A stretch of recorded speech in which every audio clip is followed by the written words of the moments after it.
How's it going today, YouTube, and welcome back to Shainer's Mechanic Life. As some of you already know, I went out and I picked up the Milwaukee M12 fuel 3/8 extended reach high-speed ratchet recently, part number 2569-20. Now, up to this point, been super happy with it, no complaints whatsoever. But with what I do for a living, I deal with everything from, small engine stuff, automotive, and I also get into excavators, bulldozers, a lot of the heavier duty stuff as well. So sometimes the bolts are bigger. You're dealing with locking fasteners, whether Nylock nuts, Stover nuts, or even you got rusted nuts and bolts.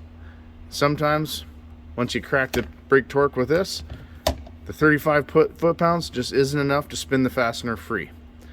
So I went out and I picked up this. The Milwaukee M12 fuel half-inch cordless ratchet. The 3/8 high speed has got 35 foot-pounds of torque. This one, 60 foot-pounds of torque. Part number on this, 2558-20. Here's the tool here, and as you can tell, I've already used it. Now what I'm going to do in this video is I'm going to show you the difference between these two and dealing with the fasteners, like I was telling you, the Nylock nuts, Stover nuts, rusted stuff. What I'm going to do, I'm going to take this 5/8 bolt, I'm going to put it in a vise with a new Nylock nut, and I'm just going to run it down a few threads. It's not going to be torqued up to anything. All you're going to have to do is deal with the locking part of the fastener. First, I'm going to try the 3/8 fuel high speed extended reach with 35 foot-pounds of torque. See if that'll spin the nut off, and if not, then I'll try the half-inch fuel with 60 foot-pounds of torque. See if that'll spin it off. Let's head over to the vise and try it out. Now, if you don't have a store locally that sells Milwaukee stuff, or the one you do have doesn't have this model in stock, keep in mind Amazon's got Milwaukee stuff too, so that's always an option.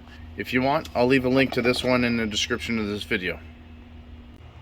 I've got a 5/8 bolt and a Nylock nut.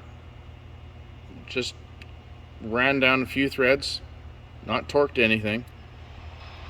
And now I'm going to try undoing it with a 3/8 high speed and then the half-inch regular speed. The 3/8 high speed's got 35 foot-pounds of torque.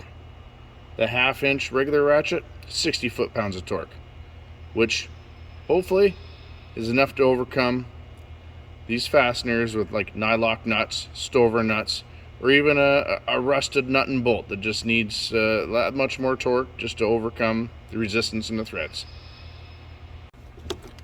So I got my 3/8 extended reach high speed with a 6 amp hour battery. And I'm going to try loosening it. Nothing. I know you're supposed to brake torque with these and run them out, but when you got a Nylock nut, it's not an option. So now, I'm going to take the same battery off, put it on the half-inch, make sure we're going the right way, and now we'll see if the half-inch will take that 5/8 Nylock nut off.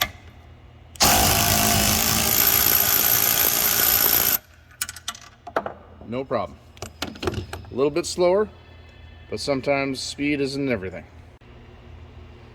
Sometimes you might not have room to get in there with the impact wrench or the 90-degree impact.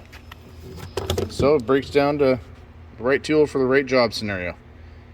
And if you do a whole bunch of different work, smaller, bigger stuff, this is definitely a tool you want to have in your arsenal. Well, this video just shows that once you hit the limits of this particular ratchet, there's something you can step up to, like this, before you have to resort to something like that, or even that.